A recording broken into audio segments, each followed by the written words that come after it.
Why you should not always see fault in the beginning of your marriage so that your marriage will last. Why is it that you don't need to see all these faults? You know, men have faults, and some of the faults will come out naturally. Reality will set in. Even the person that is displaying those faults doesn't even know there are hidden threats that he didn't even know that will exist. Now, as a wife, why you shouldn't see faults in the beginning of marriage? These are the reasons. Number one, why you should not see these faults early is for you to at least stay for the meantime. By the time you see those faults that would have made you to leave, you must have understood, and you must have understood some things and realities of life. Because number one, time and the age determines plays a lot in this episode of trying to avoid little things so that you can be able to stay in your marriage.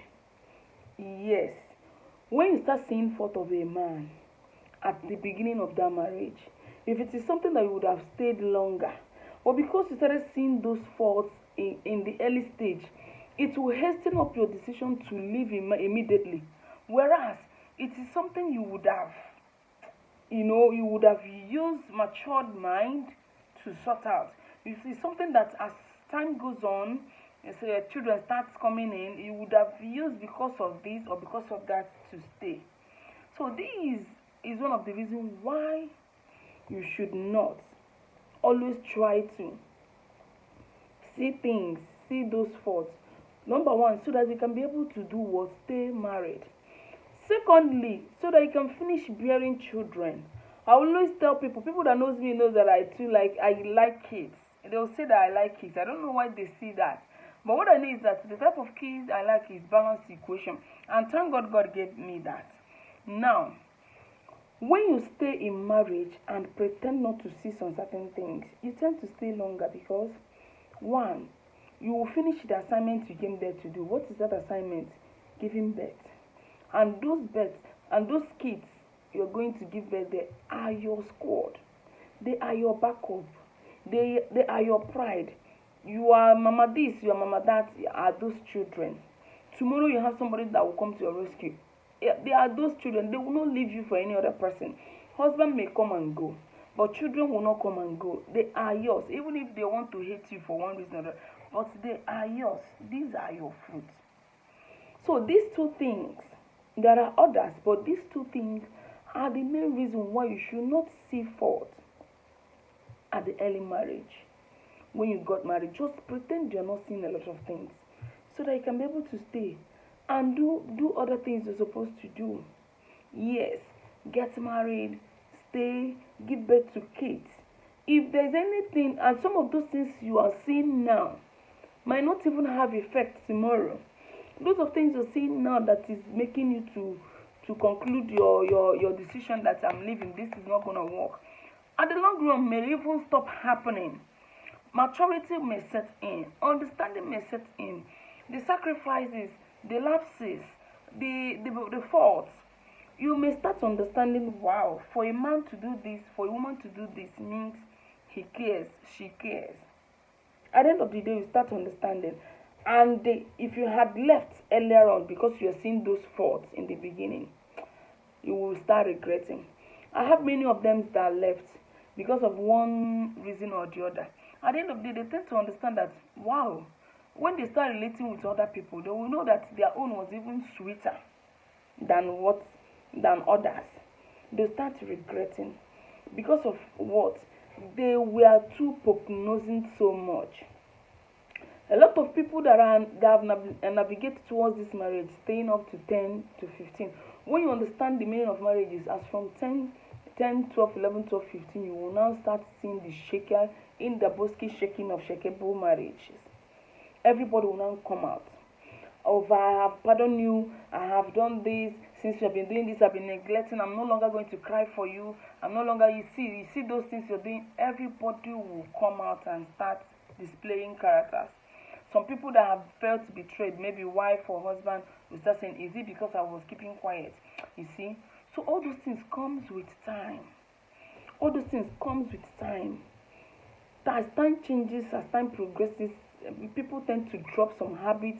People can tend to understand life in another aspect. So you see the reason why it is not good to see things on time. When you see them on time, you take drastic decisions that you may regret or you may be happy with. Yes, it is two-way thing. It is either it is positive for you or it may be negative. Whichever way, we don't know what it is going to turn out to be. But what I know is that the more you blind your eyes to some faults, the more you are eager to stay in that marriage, except you specifically want to see things that will hasten your divorce or you leaving the marriage.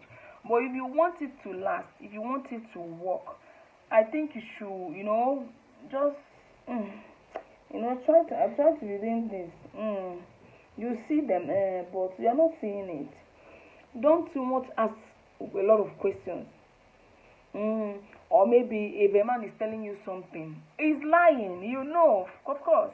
Why did he say, maybe, for example, your man will give you excuse that his car broke down, this and that and that. Actually, if your car broke down, you're supposed to call you. And when he did not call, he has done kukere legs, He has done so many things. So when you try to close, but your car broke down by this time. Why didn't you call at this time? Why did you are finding things that will make you to know that he's doing bad things. And when you start gathering all those facts, certifying that you are finding them. When you are gathering them, it's boiling you up. You are building hatred, anger. At a point where you are no longer going to endure. And when you don't endure, that means you are leaving that marriage. So my young beautiful wives, I will advise you. Remember me, I am prone to mistakes too. I am not perfect. But I want us to have a general understanding of reason why you should at least turn a blind eye to what your husband or your wife is doing. Except you want to leave the marriage, except in time immemorial, you don't even want that marriage to hold. You can dig, you can look, you can find, you can search. But if you want that marriage at least to have legs, to have roots, to have, to go to an extent, to stay to some extent, at least cover eye. Provided that eye you are covering is not to your detriment or killing you or doing anything harmful to you. But if it is those white lies, this husband's smart lies, wife's smart lies, you want to use it to build up anger that will have negative effect on your marriage, I plead with you to please stop sinning. Or just just close this eye because of Makandoge. I hope and I believe you don't want a broken marriage. So if you don't want it, I think you should do this. Apply it. You come and thank me later. Remember, I remain your humble reality check auntie counselor. I am here for you. Ask me any question you want. Tell me whatever it is you want. We are not here to judge. We are here to counsel you, help you navigate to some things in life. Remember, I love you. Take care.